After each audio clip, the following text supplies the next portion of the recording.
ಕಿಟ್ಟಿಯ ಒಂದು ಒಳ್ಳೆ ಗುಣ ಇದೆಯಲ್ಲ, ನಿಜಕ್ಕೂ ಕೂಡ ಎಲ್ಲರೂ ಪ್ರತಿಯೊಬ್ರು ಕೂಡ ಮೆಚ್ಚುವಂತದ್ದು. ಇದೀಗ ರಾಮಾಚಾರಿ ಮತ್ತು ಚಾರು ಪ್ರಶ್ನೆ ಮಾಡ್ತಿದ್ದಾರೆ, ಯಾರು ನಿನ್ನ ಮನೆ ಕಳಿಸಿದ್ದು, ಯಾರು ಸುಪಾರಿಯನ್ನ ಕೊಟ್ಟಿದ್ದು, ಹೇಳು, ಅವರಿಗೆ ಸರಿಯಾಗಿ ಪಾಠ ಕಲಿಸೋಣ ಹಾಗೆ ಹೇಗೆ ಅಂತ.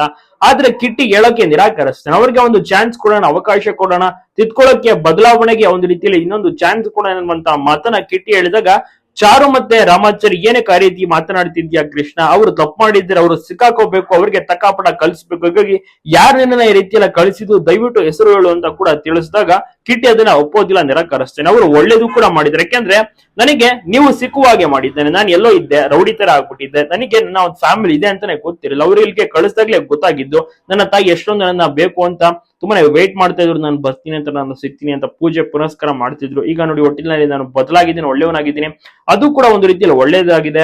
ಅವ್ರ ಹೇಗೋವನ್ನು ಬದುಕೊಳ್ಳಿ, ಅವರಿಗೆ ಇನ್ನೊಂದು ಅವಕಾಶವನ್ನ ಕೊಟ್ಬಿಡೋಣ, ಕ್ಷಮಿಸ್ಬಿಡೋಣ ಅನ್ನುವಂತ ಮಾತನ್ನ ಕಿಟ್ಟಿ ಹೇಳ್ತೇನೆ. ಆಗ ಚಾರಿಗೆ ಸ್ವಲ್ಪ ರೀತಿಯಲ್ಲಿ ಬೇಸರ ಆಗುತ್ತೆ, ಅವ್ರಿಗೆ ತಕ್ಕಪಟ್ಟ ಆಗ್ಲೇಬೇಕು, ಹೇಳು ಹೇಳು ಅಂದ್ರು ಕೂಡ ಕಿಟ್ಟಿ ಹೇಳೋದಿಲ್ಲ, ಇಲ್ಲಿಗೆ ಬಿಟ್ಬಿಡಿ ಅದನ್ನ, ಅವ್ರಿಗೆ ಒಂದು ಚಾನ್ಸ್ ಅನ್ನ ಕೊಟ್ಬಿಡೋಣ, ಕ್ಷಮಿಸಿ ಬಿಡೋಣ ಅನ್ನುವಂತ ಮಾತನ್ನ ಕಿಟ್ಟಿ ಕೂಡ ಹೇಳ್ತಾನೆ. ಆಗ ಚಾರು ಮತ್ತೆ ರಾಮಾಚಾರಿ ಇಬ್ರು ಕೂಡ ಬದಲಾಗುವ ಅಂದ್ರೆ ನಿರ್ಧಾರವನ್ನು ಚೇಂಜ್ ಮಾಡ್ತಾರೆ.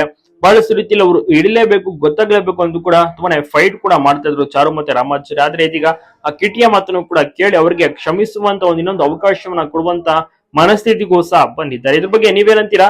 ತಪ್ಪದೆ ನಿಮ್ಮ ಒಂದು ಅನಿಸಿಕೆ ಅಭಿಪ್ರಾಯವನ್ನ ಕಮೆಂಟ್ ಮಾಡಿ ತಿಳಿಸಾಗಿ, ಎಲ್ಲ ಕಡೆ ವಿಡಿಯೋನ ಶೇರ್ ಮಾಡೋದು ನಮ್ಮ ಹತ್ರ ಮರಿಬೇಡಿ.